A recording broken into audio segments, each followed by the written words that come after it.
Hi, it's Josie, and today I want to talk to you about walking your horse on the bit. And the reason I want to do this is that I got a comment from someone saying that they were struggling to get their horse to walk on the bit and that they were almost ready to give up.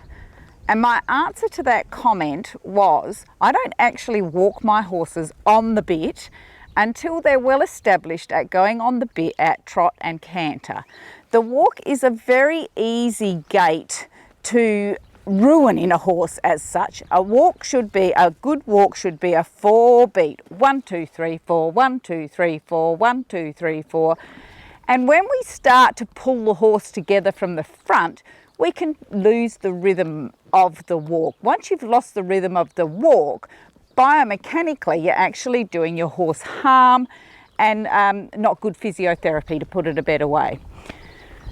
So my horses all go as a very green, just starting horse on a completely loose rein at the walk. And all my horses warm up at the walk on a completely loose rein. I've done a warm up, and this is from my horse who's working at medium right down to a green horse that I'm riding the first few times. I'll link that up here and I'll link that in the description. But my horses all start walking on no contact. And that way they can just keep their nice 1, 2, 3, 4, 1, 2, 3, 4, 1, 2, 3, 4 rhythm.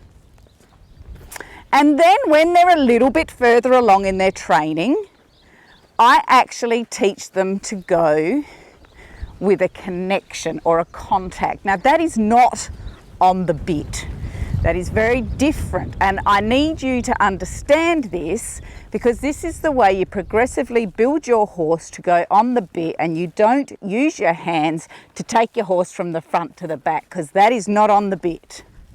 So for a horse to go on a contact, you literally just pick your reins up and you have a contact with his mouth. I have a contact with Spider's mouth here. He's not on the bit, but I can feel the corners of his mouth.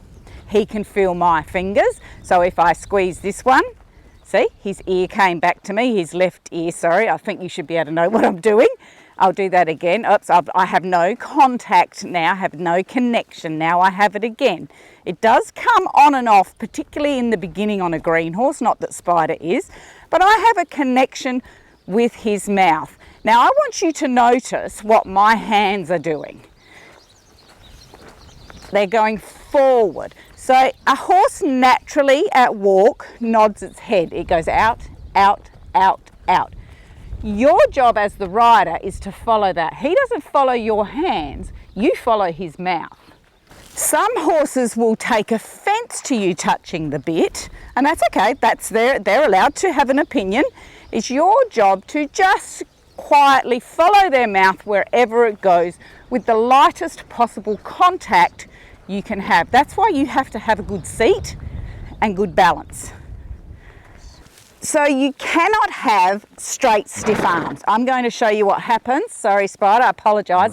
I'm going to straighten my elbows and stiffen my arms. So there's no contact there. He's bouncing back. I don't know if you can see him coming back at me now.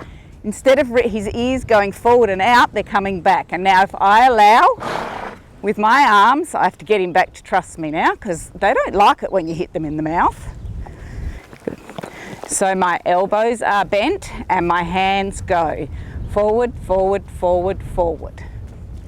There is a difference. So just turn sideways a bit, Spider, for me, please. So my hands at the walk are going forward, forward, forward, forward.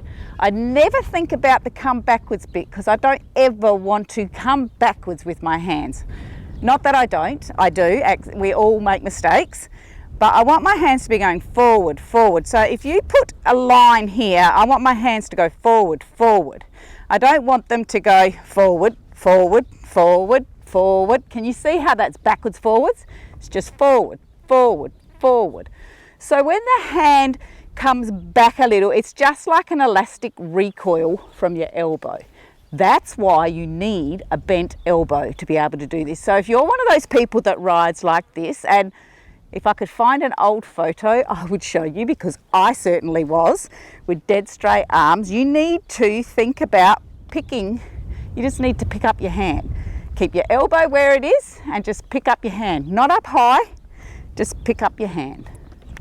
So the other thing I used to watch in the early days is that my horse's ears were going away from me. If they're going away from me, then I know that my hands is following his mouth. If I block him, they come back at me, back, back, back. So if you just look at me for a minute, the horse should be going forward, forward, forward, not back, back, back. So if the bit is here and he's going forward and you're allowing it to go forward with your elbows, it's good. But if you hold it here and he goes, does that help you see it? You have to have hands that follow the horse's mouth. So in the very beginning, and I promise you guys I did this, I would have my horse on a long rein and I would literally do this and try and time it with his head. So in the beginning, I used to get the lightest possible contact with my horse's mouth, and I used to make my hand, and like here, I would get out of time with him. But then what happened is you began to feel the timing when it was right and when you got out of time. And when you get out of time with your horse, that's okay. Just realise you got out of time and try. So together, together, together, together. Yep, and now Spider then reached for that because it was a much softer contact. When your elbows get softer and your timing with your hands to go forward, forward, forward become better, your horse will take the contact more and you can then bring him up and walk him on the bit. Good boy.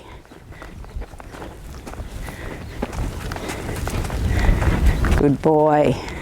Good. I hope that helps you with understanding why you would not walk your horse on the bit until he is established in trot at least, and preferably trot and canter. Walk him on the contact by all means, but don't try and make him walk on the bit. You don't have to walk your horse on the bit.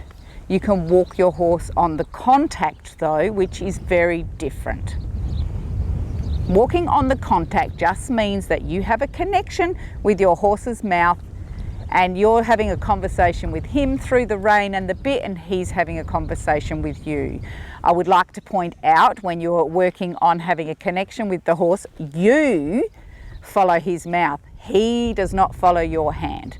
That does not happen. The reins and the bit belong to the horse, and that's the way it stays.